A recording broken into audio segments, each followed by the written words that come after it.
ರೈತರು ID update ಮಾಡದಿದ್ದರೆ subsidy ಬಂದ್ ಆಗುತ್ತೆ. ಅಪ್ಡೇಟ್ ಮಾಡೋದು ಹೇಗೆ? ಸಂಪೂರ್ಣ ಮಾಹಿತಿ ಇಲ್ಲಿ. ಯಾರು ಅಪ್ಡೇಟ್ ಮಾಡಬೇಕು? ಎಲ್ಲ ರೈತರು. KYC ಮಾಡದವರು. ಎಲ್ಲಿ ಮಾಡಬೇಕು?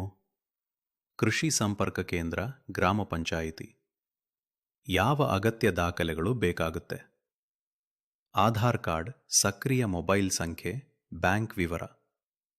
ಕಡ್ಡಾಯ ಪ್ರಕ್ರಿಯೆಗಳು: KYC, farmer consent land declaration. ಯಾವ ಸೌಲಭ್ಯಗಳಿಗೆ ಅರ್ಹ? PM ಕಿಸಾನ್ 6,000 ರೂಪಾಯಿ. ಬೆಳೆ ವಿಮೆ, MSP ಬೆಲೆ. ಹಣ ಹೇಗೆ ಬರುತ್ತದೆ?